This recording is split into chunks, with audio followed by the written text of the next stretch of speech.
अपनी सरकारी जो कंपनियां हैं, सारे सरकारी कंपनियों को प्राइवेट अडानी अंबानी को दे करके इन नौजवानों का रोजगार छीनने का काम किया बीजेपी सरकार ने।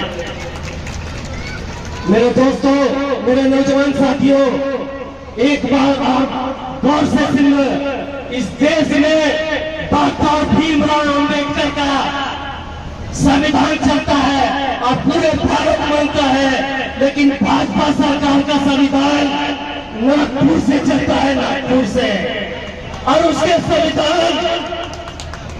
संविधान में दलितों का आरक्षण बदलो, आदिवासियों का आरक्षण बदलो, बहुजन का अधिकार बदलो, अल्पसंख्यकों का अधिकार को बदलने का काम कर दिया है। और अब इस संविधान को बदलने का बात चल रही है। मैं बता दूं कि जब तक सांस चलेगी, पूरी महिलाएं, पूरी माता बहनों आज यहां शपथ ले कि जब तक सांस चलेगी और जब तक जिंदा रहिएगा, अपने आने वाले को ये शिक्षा देते रहिएगा कि बाबू हम मर भी जाए तो तुम जिंदा रहना, तो संविधान बदलने मत देना। हिंदुस्तान का संविधान बदलने नहीं देना। पता है हिंदुस्तान का संविधान बदलेगा तो ये नहीं चलेगा। ये वोट देना हमारे मौलिक अधिकार है। हम वोट देकर किसको अपना मुखबिर चुनते हैं, किसको अपने राज्य का नेता चुनते हैं, ये अधिकार से वंचित हो जाएंगे साहब। मेरे दोस्तों, मेरे नौजवान साथियों, मेरी माताएं बहनें, ये ध्यान से सुन ले कि 25 तारीख को अगर आप चुके, आप थके, आप रुके, तो पूरा हिंदुस्तान रुक जाएगा, पूरा हिंदुस्तान थक जाएगा।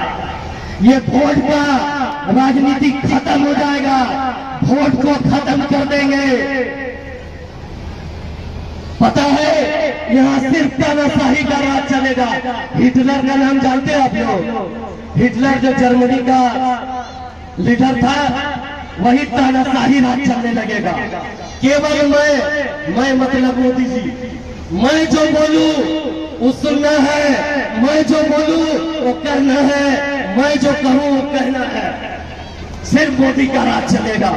मैं सब इस महफिल में सारे दलित समाज, बहुजन समाज, हिंदू समाज, अल्पसंख्यक, आदिवासी तमाम महिलाओं से गुजारिश है कि इस बार चुकना नहीं है, थकना नहीं है। पता है हमारे अमेरिका में 3 डॉक्टर एक जगह बैठे। अब बैठने के बाद आपस में गुफ्तगू कर रहे थे। एक डॉक्टर अमेरिका का था, वो कहा कि हमने अपने पेशेंट का हृदय बदला और बदलने के बाद 2 घंटा के अंदर नौकरी खोजने लगा। तो जापान का भी एक डॉक्टर था। जापान का डॉक्टर कहा कि हमने अपने एक पेशेंट का किडनी बदला, 6 घंटा में नौकरी करने लगा। वहां उसके बीच में एक भारत का भी डॉक्टर था, तीसरा डॉक्टर। पता है उसने क्या कहा? बोला हमने अपने देश में एक आदमी को बदला था, 2015 में पूरा देश नौकरी खोज रहा है। हमने अपने देश में एक आदमी को बदला था, पूरा नौजवान, पूरा युवा, पूरा देश खोज रहा है। मेरे दोस्तों, अभी जो नारा है 400 पार, 400 पार, ग्रामीण इलाका में जाइएगा, बहुत सारे हमारे ग्रामीण इलाका के भी लोग हैं, हमारे हसन शाह कटरू से है, तो उनके इलाका में भी कुछ कबाड़ी वाले लोग जो है ना, सर में चेयर लेके बेचा करते थे 400, 400, 400। लास्ट में जो भेटाया ना 6 बजे शाम में 150 में दे देते। तो वही चीज होने वाला है। वही चीज 25 तारीख के बाद 4 जून को रिजल्ट, ये सब आप लोग दिखाइएगा। जो 400 पार, 400 पार कर रहे हैं ना मोदी जी, आप लोग उसको 400 पार नहीं, इस बार चौको बार चुसा दीजिएगा 400 पार में। और आपको बता दे कि हम मंच में जो बैठी हुई है आपकी प्रत्याशी, ये प्रत्याशी पढ़ी लिखी शिक्षित महिला, और हमने कहा अभी हमारे तमाम यहाँ महिलाएं हैं, ये सब जो हमें लगता है इंदिरा गांधी को आप लोग नहीं देखेंगे।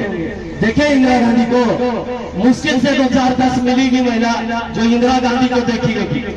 लेकिन आप लोगों को मैं कहूंगा कि इंदिरा गांधी का विचार, इंदिरा गांधी के तरीके पे, कांग्रेस पार्टी के तरीके पे समाज का सेवा करने के लिए एक पढ़ी लिखी नौजवान, पढ़ी लिखी लड़की जो आपके सामने आपका सेवा करने के लिए सेवा भावना से 25 तारीख को खड़ा हुई प्रत्याशी के रूप में आप इंदिरा गांधी रांची का इंदिरा समझ के वोट दीजिएगा।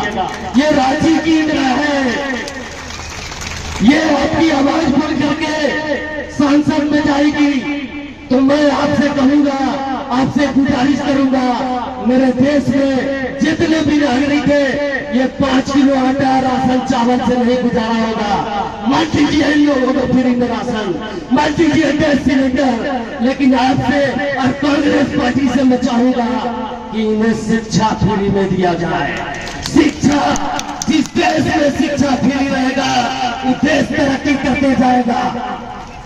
हमारे मोदी जी पूरे देश भ्रमण करते हैं। अरे मोदी जी देश भ्रमण करते हैं कि वहां का आबो हवा का भी तो नजरिया रखिए। आपको जाना चाहिए जर्मनी, यूरोप के बहुत सारे कंट्री है, डेनमार्क है, जर्मनी है, उस सब कंट्री में शिक्षा और स्वास्थ्य फ्री होती है।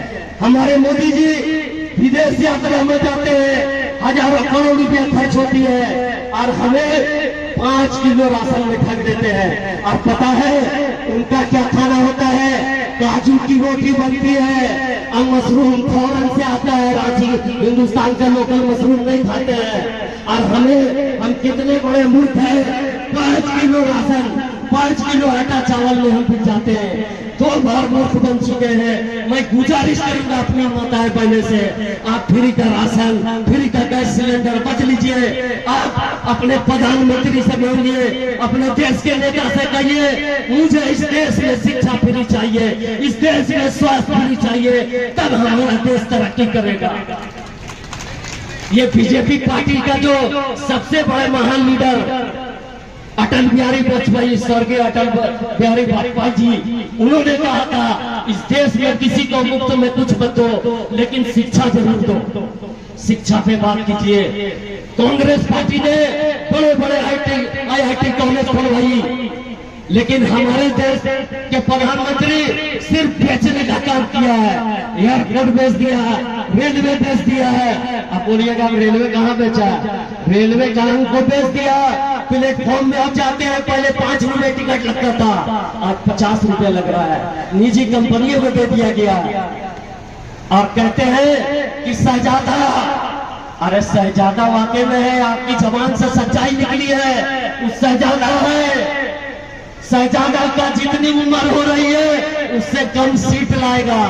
मैं बता दूं इस देश की नारी सब पे भारी, और उन्होंने शपथ ले लिया है इस बार इस देश का परिवर्तन अपने हाथों में लेने का काम कर लिया है।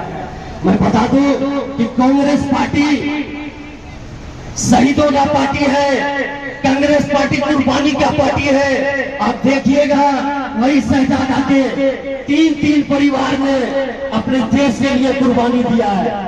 एक आकाश पे, दूसरे आवास पे और तीसरे मद्रास पे। अब आकाश पे संजय गांधी को एक्सीडेंट हो गया था और आवास पे इंदिरा गांधी जी को गोली मार दिया गया था और मद्रास में स्वर्गीय राजीव गांधी जी को हत्या कर दिया गया था। अब बताइए देश का प्रधानमंत्री किसको बनना चाहिए जो देश के लिए जान देते हैं, कुर्बानी देते हैं और उसे शहजादा कर रहे हैं। वाकई में शहजादा है। जितनी कुर्बानी कांग्रेस पार्टी ने दी है और जितनी उनकी ताकत, उनकी सलाहियत इस पार्टी में किसी पार्टी में नहीं है। मैं बता दूं मोदी जी कि आप अगर सूरज है तो राहुल गांधी समुंदर है, और सूरज की रोशनी से समुंदर कभी सूखा नहीं करता। सूरज की रोशनी से समुंदर कभी सूखा नहीं करता। मैं फिर से एक बार तमाम माताएं बहनों का शुक्रिया अदा करूंगा। काफी वक्त हो चुका है और फिर से आपसे हाथ जोड़कर माफी मांगूंगा। ये परिवर्तन जो आपको दिख रहा है, अल्लाह करे तमाम सभी धर्म के हमारे माताएं बहने मुस्लिम महिलाएं सुबह में नमाज पढ़ेगी और सुबह खान साहिब जी के लिए सभी मुस्लिम महिलाएं रोजा रखती थी। मैं हिंदू महिलाएं और एसटी ट्राइबल महिलाएं बहुजन समाज के महिलाओं से कहूंगा कि एक बार अपने मुल्क का अच्छा प्रतिनिधि अगर चुनना है तो आप भी 25 तारीख के दिन उपवास रखिए और महिलाएं मुस्लिम महिलाएं रोजा रखिए और फिर से एक बार आप अपने हक और अधिकार के लिए एक बार परिवर्तन करवा के देख लीजिए। और महिलाओं के लिए अभी वक्त नहीं है, काफी वक्त हो चुका है, बहुत सारी बातें हैं। आज तो मैनिफेस्टो जो कांग्रेस का है उसमें महिलाओं का 8,8400 रुपये महीना हर महिलाओं के लिए, रोजगार का व्यवस्था युवाओं के लिए, 30,000 नौकरी, बहुत सारी बातें हैं। और खास करके मैं यहाँ पर बीएलओ बहनें भी बैठी हुई है, उनसे भी गुजारिश है अभी तरह तरह का घटना चलेगा। हिंदू को मुसलमान से, मुसलमान को हिंदू से लड़ने का काम चलेगा। हम सब एक रहेंगे। तो हमारे टीपू सिन्हा जी ने कहा कि कोई मोह के लाल में दम नहीं है कि हिंदू और मुसलमान को अलग कर देगा। तो मैं आपसे गुजारिश करूंगा तमाम माताएं बहनें और बीएलओ बहने से कि घर घर जाकर आप एपिक स्लिप बांटने का काम करेंगे। और तमाम माताएं बहनों से भी गुजारिश करेगा कि जिसके पास एपिक स्लिप नहीं पहुंचा है, वोट मारने वाला स्लिप है, अपने अपने संबंधित बीएलओ से कॉन्टेक्ट करके अमरी सोसाइटी में कैंप लगा हुआ है वहां पर आकर, और नौजवान साथी से मैं गुजारिश करूंगा तमाम जितने पंचायत है हमारे कलाम खान साहब है, इन लोगों से गुजारिश करूंगा आप कमेटी बना करके गुत्था के गुत्था, गुच्छा के गुच्छा लोगों को वोटिंग करवाने का काम करेंगे इंशाअल्लाह। एक बार फिर से मैं कहूंगा, हिंदू न बनो न मुसलमान बनो, हिंदू न बनो न मुसलमान बनो, तुम देश का हिंदुस्तान बनो और एक पहचान हिंदुस्तान की एक पहचान बनो। धन्यवाद। अस्सलाम वालेकुम।